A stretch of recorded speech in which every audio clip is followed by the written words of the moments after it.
ఈ మండే ఎండల్లో ఏదైనా చల్లగా తినాలనిపిస్తుంది కదా అండి.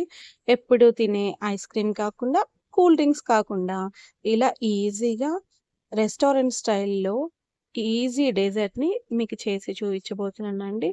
ఈజీగా చేసేసుకోవచ్చు.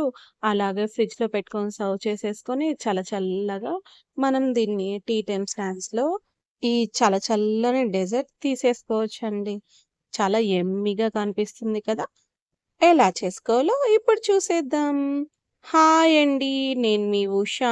Welcome back to our channel అండి.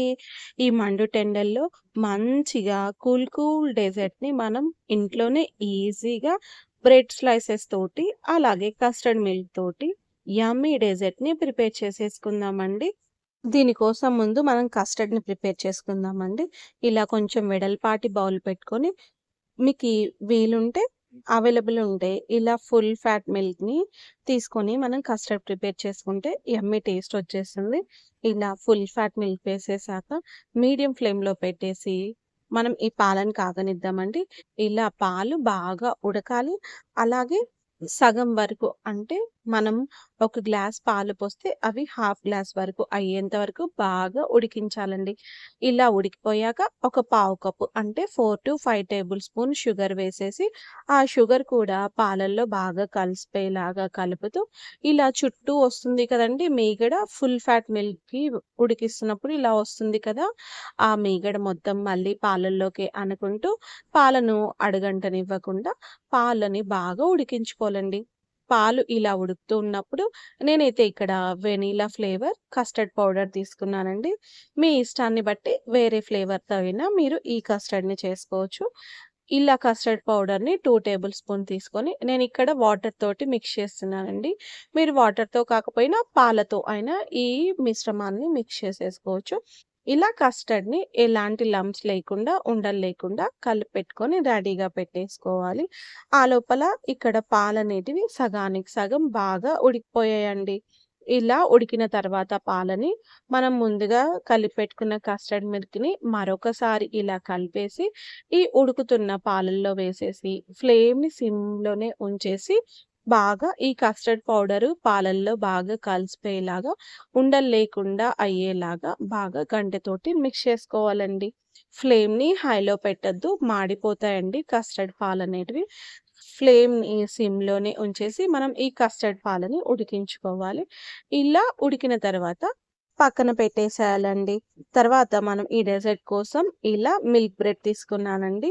మనకు కావాల్సినన్ని మిల్క్ బ్రెడ్ తీసుకొని చుట్టూ ఉన్న బ్రౌన్ పార్ట్‌ని నైఫ్ తోటి కట్ చేసేసేసి, ఇలా మధ్యలో 2 సైడ్స్ అంటే 4 పీసెస్ వచ్చేలాగా ఒక బ్రెడ్‌లో ఇలా మనం వీటిని కట్ చేసుకొని రెడీగా పెట్టేసుకోవాలి.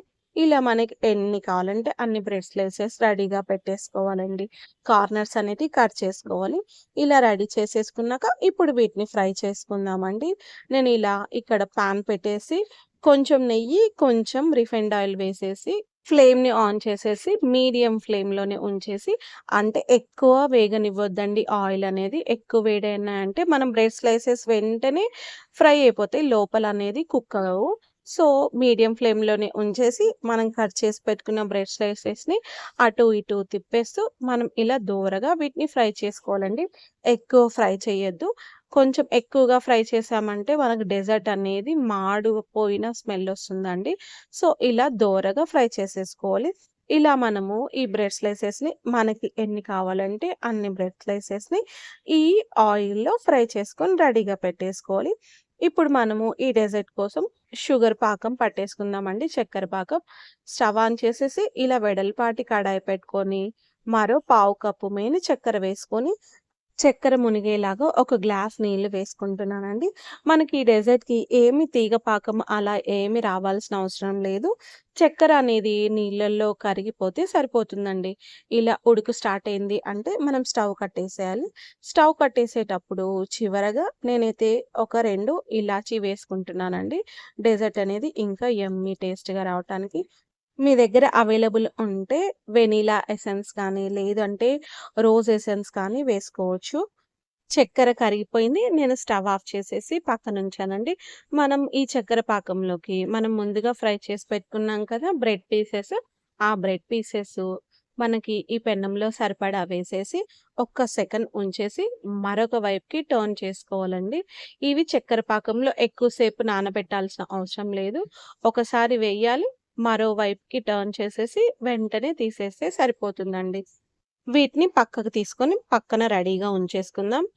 ఇప్పుడు మనం డెజర్ట్ ప్రిపేర్ చేసుకోవడానికి ఫస్ట్ ఇలా వెడల్పాటి బౌల్ తీసుకోవాలండి. అడుగున మనం కస్టర్డ్ మిల్క్ ప్రిపేర్ చేసుకున్నాం కదండీ! ఒక లేయర్ లాగా కస్టర్డ్ వేసేసుకోవాలి. ఇక్కడ చక్కెర పాకంలో డిప్ చేసిన బ్రెడ్ స్లైసెస్ ఉన్నాయి కదండీ! ఆ బ్రెడ్ స్లైసెస్‌ని ఈ కస్టర్డ్ పైన ఒకదాని తర్వాత ఒకటి నెమ్మదిగా సెట్ చేసేసుకోవాలండి. ఒక లేయర్ లాగా. మనము ఈ బ్రెడ్ స్లైసెస్ అనేటివి చక్కెర పాకంలో ఎక్కువ నాననివ్వద్దండి. కొంచెం క్రిస్పీగా డెజర్ట్ ఉంటేనే చాలా బావుంటుంది. సో, ఇలాగ మనం ఒకసారి చక్కెర పాకంలో 2 వైపులా డిప్ అయిన బ్రెడ్ స్లైసెస్‌నంతా ఒక లేయర్ లాగా వేశాక, వీటిపైన ఇంకొక లేయర్ లాగా కస్టర్డ్ వేసుకోవాలండి. దానిపైన మరొక లేయర్ లాగా బ్రెడ్ స్లైసెస్ వేశాను. దాని పైన మరి కొంచెం కస్టర్డ్ వేస్తున్నానండి. నేను ఈ డెజర్ట్‌లో ఇంకా నట్స్ ఏం వేయట్లేదు. ఒకవేళ మీకిష్టం ఉంటే దీనిపైన కొన్ని నట్స్‌ని కట్ చేసి కాజు, బాదం, పిస్తా అలా చిన్న చిన్న ముక్కలుగా కట్ చేసేసి నట్స్ వేసుకున్నా సరే చాలా చాలా బావుంటుందండి. మీ ఇష్టాన్ని బట్టి నట్స్ వేసుకోండి. లేదు అంటే నట్స్ లేకుండా అయినా ఈ డెజర్ట్ అనేది చాలా బావుంటుంది. ఈ డెజర్ట్‌ని మనము అంతా ప్రిపేర్ పెట్టుకున్నాక ఒక 1 అవర్ ఫ్రిడ్జ్‌లో ఉంచేసి, చల్లగా మనం ఈ డెజర్ట్‌ని సర్వ్ చేసేయడమే అండి. చాలా చాలా యమ్మీగా ఉంటుంది. చాలా టేస్టీగా ఉంటుందండి. ఈ డెజర్ట్ వీడియో మీకు నచ్చినట్లయితే కంపల్సరీ ట్రై చేసి మీ ఫీడ్‌బ్యాక్‌ని నాకు కామెంట్ చేయండి. Thank you.